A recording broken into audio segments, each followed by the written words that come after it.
मुग्धा और उसकी सास के बीच पूरा समय सास के किसी न किसी काम को लेकर मतभेद चलते ही रहते हैं। बहू, ओ बहू, जरा चाय बना दे। मुग्धा चाय लेकर आती है। ये लीजिए, और कुछ चाहिए? अरे नहीं, बस चाय पीने का मन था। जाओ, तुम दूसरा काम करो। चाय पीने के थोड़ी देर बाद सास दोबारा मुग्धा को आवाज लगाती है। अरे बहू रे, ओ बहू, जरा हलवा तो बना दे, मीठा खाने को मन हो रहा है।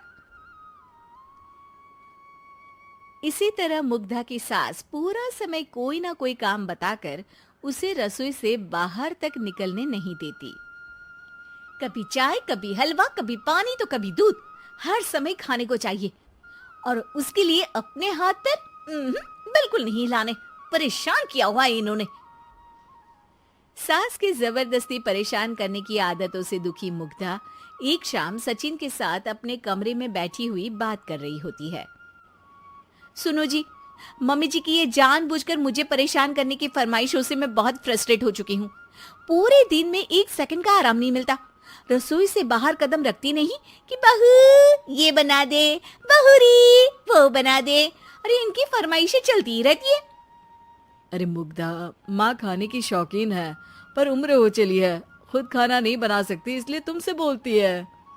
अरे तो शौक भी उम्र देख कर रखने चाहिए ना। समझ में नहीं आता, हर समय फेविकॉल का जोड़ लगाए सोफे से चिपके बैठी रहती है। इतना सब डाइजेस्ट कैसे हो जाता है उन्हें? अरे तुम मेरी माँ से इतनी नफरत कैसे कर सकती हो? मैं उनसे नफरत नहीं करती जी, बस परेशान हूँ। जहाँ मुग्धा अपने पति से ये सब बोल रही होती है, वहीं उसकी सास भी कमरे के बाहर दरवाजे से कान लगाए सारी बातें सुन रही होती है और अगली दोपहर रसोई में मुग्धा के पास जाती है।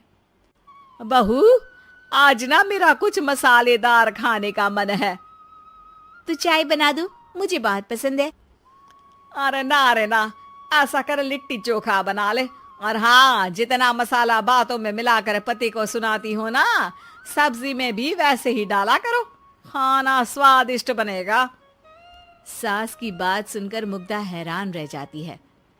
मतलब अब पूरा समय मुझ पर हुक्म चलाने के साथ बंद कमरे में हुई पति पत्नी की बीच की बातें भी सुनती है? अरे बात जब मेरी थी तो सुनने में क्या दिक्कत है? ये कहकर सास वहां से चली जाती है। अरे अब तो हद पार हो गई, इस तरह से तो ये मेरा जीना मुश्किल कर देंगी। मुग्धा सास की हरकतों से परेशान उसका हल सोचने लगती है और इसी तरह कुछ दिन बीत जाते हैं, जिसमें सास का जन्मदिन आता है। मुग्धा बहुत खुशी के साथ अपनी सास को एंड्रॉइड मोबाइल गिफ्ट करती है। मम्मी, आपको सबसे बात करने के लिए बहुत दिक्कत होती है ना, कभी सचिन तो कभी मुझे बोलना पड़ता है, पर इस मोबाइल से आपको कोई दिक्कत नहीं होगी। एक जगह बैठे बैठे बहुत कुछ कर सकती हैं अब आप। मोबाइल देख सासू माँ खुश हो जाती है, पर उसे इस्तेमाल करना तो आता नहीं, इसलिए साइड में रख देती है। जिसे देख मुग्धा घर का सारा काम छोड़ मोबाइल सेट कर सास को इस्तेमाल करना सिखाने लगती है, जिसके बाद अब सास पूरा समय मोबाइल में ही लगी रहती है। हाय, जब से मम्मी को मोबाइल मिला है मेरी लाइफ में कितनी शांति आई है। अच्छा है, इसी तरह बिजी रहे तो मैं भी सुकून की जिंदगी जी पाऊंगी। अब मुग्धा जब मन करे काम करना, जैसा चाहे वैसा खाना बनाकर खाना, पूरा समय रिलैक्स और खुश रहने लगती है। क्या बात है, आजकल तुम बहुत चहक रही हो। अरे मम्मी जी से छुटकारा जो मिला है, अब ना फरमाइशें ना छुप छुप कर बातें सुनना। अच्छा, तो मोबाइल गिफ्ट करने की ये स्कीम थी। इसी तरह दिन बीतते हैं और अब मोबाइल पर लगी सास फरमाइशों की जगह सवालों के लिए बहू को आवाजें लगाना शुरू कर देती है। अरे बहू सुन तो, देख जरा किसी का फोन क्यों नहीं मिल रहा?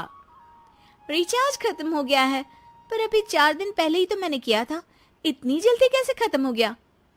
अरे मैंने कल तेरी कनाडा वाली मौसी सास से 3 घंटे बात की थी ना। क्या? इतना महंगा तो मोबाइल भी नहीं आया जितना महंगा इसका रिचार्ज पड़ रहा है। इसके बाद तो जैसे मुग्धा के दिन के 24 घंटे में से 20 घंटे सास के पास उनके मोबाइल रिलेटेड प्रॉब्लम सॉल्व करने की ड्यूटी ही बन जाती है। अरे मुग्धा, ये मोबाइल में अचानक तेरी मौसी सास की शक्ल क्यों दिखने लगी? और ये तो हिल भी रही है। मम्मी, ये गूगल डुओ का वीडियो कॉल है। इसमें आप बात करने के साथ एक दूसरे की शक्ल भी देख सकती हो। अच्छा, ये तूने मुझे पहले क्यों नहीं बताया? अब बताने के लिए पहले नहीं बताया। इसी बीच सचिन भी वहां आ जाता है और सास अपनी वीडियो कॉल में बिजी हो जाती है। क्यों, सास बहू में क्या गपशप चल रही है? इसे गपशप नहीं, दिमाग का दही होना बोलते हैं। पर तुम तो मम्मी को मोबाइल देकर बहुत खुश थी, फिर क्या हुआ? हाँ, उसका सुकून भी कुछ ही दिन मिला। अब घर के टंटे खत्म हुए तो मोबाइल की टिंग टिंग शुरू हो गई।